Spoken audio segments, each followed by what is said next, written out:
Don't call it a comeback.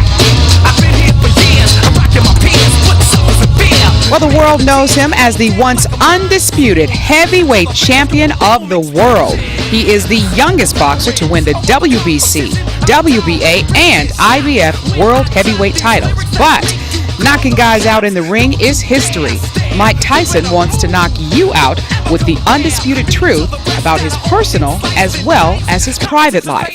Question is, why now? Monica, all my life I've been too serious. I took myself too serious, and I would think, well, they don't know nothing about me. Nobody knows me. Nobody cares about me, and I used to live my life, I lived my life being with custom model, and I believed I lived a life everybody being the enemy. Took myself serious all the time, and then I really think about life is just a joke, Time goes by, and I just want to, God, this is just who I am. I can't, sometimes I can't believe the fact that I'm still here. I'm not dead from my experience. I don't have AIDS. I'm just very grateful, and that's what I'm trying to convey, gratitude. And the need to show that gratitude was inspired by a former Strip headliner.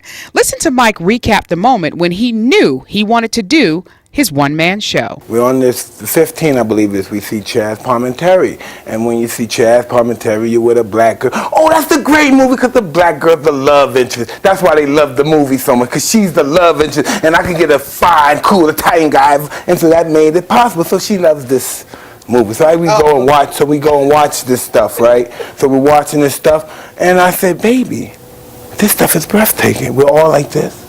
It's star-studded. The first time, it was the first night, and we're there. And I said, baby, I can do that. Yes, he can, and yes, he will. But make no mistake about it, Mike's show is not for the faint of heart. When he began to talk about some of the elements in the show, I quickly realized that this performance is definitely going to pack a 1-2 punch. I asked Mike about his backstory, starting from his childhood. I was not expecting this answer. I come from, wow, how do I do it politically correct? I come from, my family were in basically the sex industry. I just always remember women being over the house. Some of them may have kids, and at certain times they dress up. They throw their wigs, and this is the mid-'70s. They throw their wigs and they get pretty. My mother takes care of the kids and stuff, or we be playing with the kids. They go out, they come back a certain time, we have money for food. This is just how stuff works. Now you kind of understand why Mike has such a horrible track record when it comes to women. Listen to why he says he thinks his relationships never lasted. I always seen the strongest woman figure in my life be decimated and destroyed and stuff, so how can I really respect a woman? And then after somebody decimate her, she may score them with water, they love each other again. So I had to deal with that. So I thought if I battered a woman and I come back with some rewards or trinkets, it's cool. And because of that mindset, Mike went on to say that after going through a long period of self-destruction, he had to do a whole paradigm shift with his life.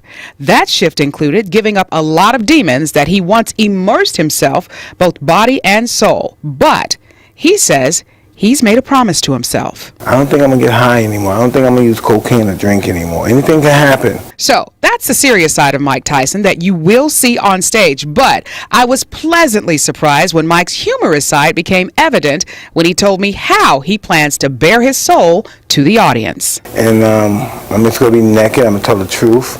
And some people are not going to like it. And they have a problem with themselves. There's going to be something wrong with them not liking it. And I'm going to say a lot of things that people are going to like too, probably. And if they like it, I definitely know something's wrong with them. I definitely know something's wrong with them then.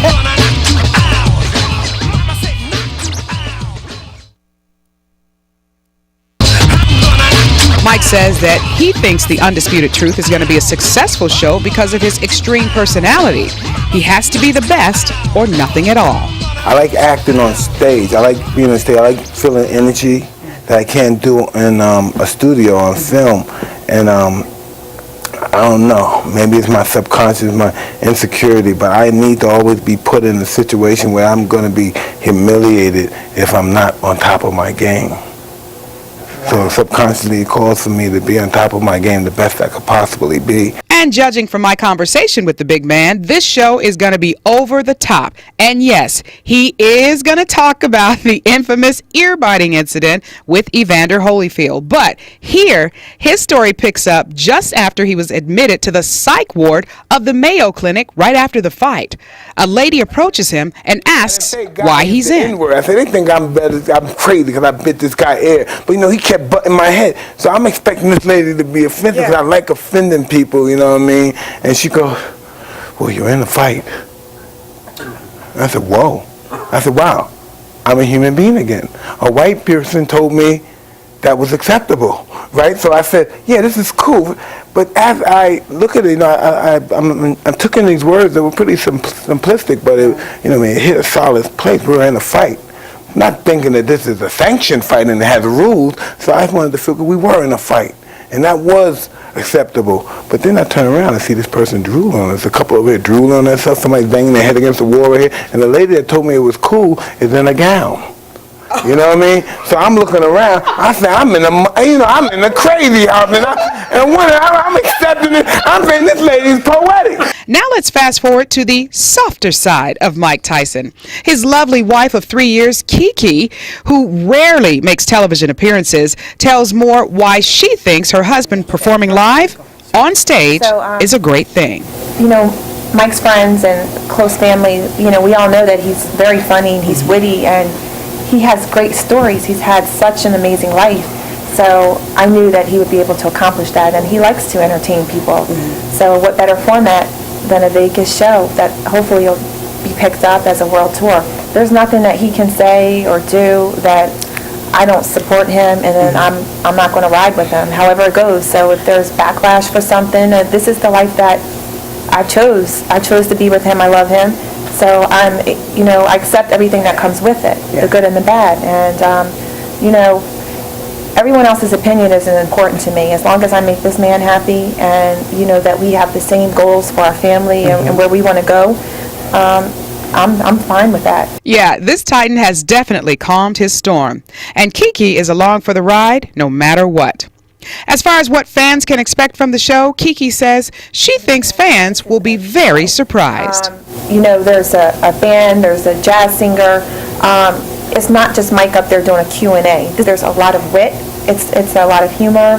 We wanted the audience to understand that it's not going to just be a dark show. Like, you're not going to leave here with this heavy burden on your shoulders. Like, wow, you're going to enjoy it too. You're going to hear about his highs and his lows, but it's in an enjoyable way. There may be parts that you do cry, but you're going to also laugh your butt off too.